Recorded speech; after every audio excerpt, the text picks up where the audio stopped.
मध्य प्रदेश कांग्रेस अध्यक्ष जीतू पटवारी शुक्रवार को श्योपुर जिले के विजयपुर पहुंचे, जहां उन्होंने किसान आक्रोश रैली को संबोधित करते हुए मंत्री रामनिवास रावत पर जमकर बरसे।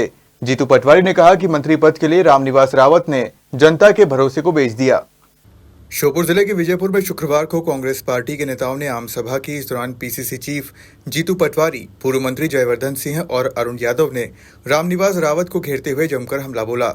जीतू पटवारी ने कहा कि जिन्हें कांग्रेस ने 8 बार विधायक और 2 बार सांसद का टिकट दिया, उन्हें कैबिनेट में पहुंचाया, लेकिन उन्होंने कांग्रेस से और क्षेत्र की जनता से गद्दारी करके मंत्री पद के लिए जनता के भरोसे को बेच दिया।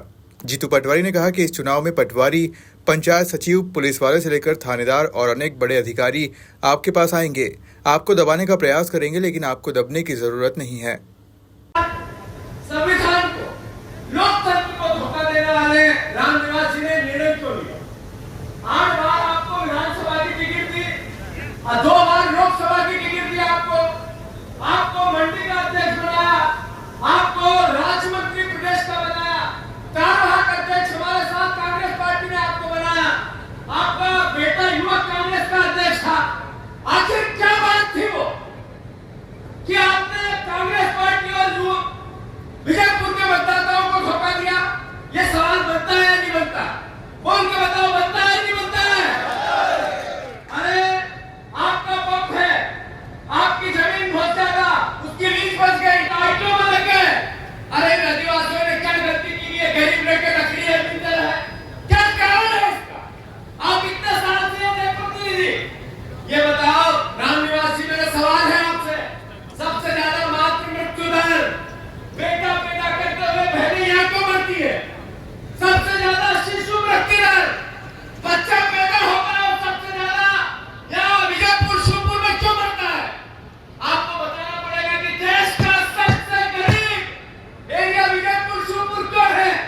अरे आप 30 साल 40 साल से राजनीति कर रहे हैं, आपको बताना पड़ेगा ये कि यहाँ पर आम जनता को इलाज क्यों नहीं मिलता, यहाँ परिवार के लोग स्कूल को नहीं जा पाते, कॉलेज अच्छा क्यों नहीं है, टीचर क्यों नहीं है, डॉक्टर क्यों नहीं है, दवाइयां क्यों नहीं है?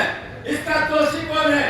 20 साल से बीजेपी की सरकार और 40 साल से रामनिवास आज के प्रतिनिधि हो रहे हैं, तो इसकी सजा मिलनी चाहिए कि नहीं मिलनी चाहिए?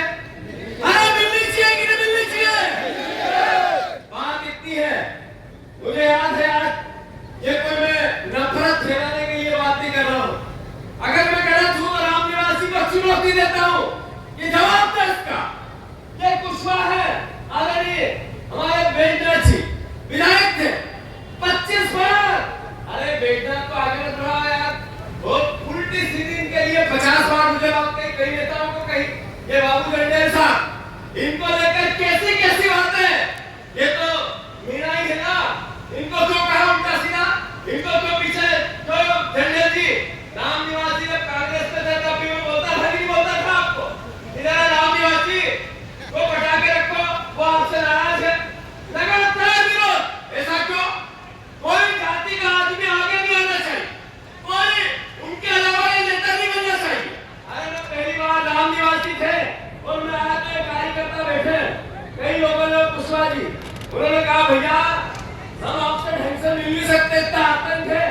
जब वो बीजेपी में चले गए और ये लोकसभा में आया तो सब झूम पड़े मेरे पे और कहा भैया हम अगर रामनिवास जी होते तो आपके पास आई नहीं, बात तो सही है कि गलत? अरे ये बात मैं गलत तो नहीं कह रहा हूँ।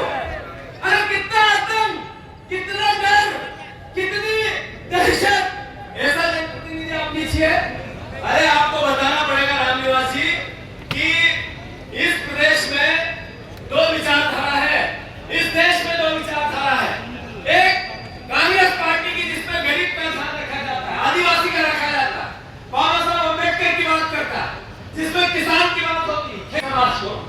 अगर यहाँ पे कोई ठेका मिले तो सब आदरणीय रामनिवास जी के आसपास के लोगों को किसी भी प्रकार का प्रशासन भी सुने तो उनकी और बाकी मार खाए, सही है कि गलत? तो इसका बदला लेना है कि नहीं लेना है? हाथ ऊंचे करके बताओ, लेना है कि नहीं लेना है? मैं फिर से किसी का नाम भूल गया हूं तो समझ जाता हूँ और मैं पूरे चुनाव आप लोगों के बीच में रहूंगा।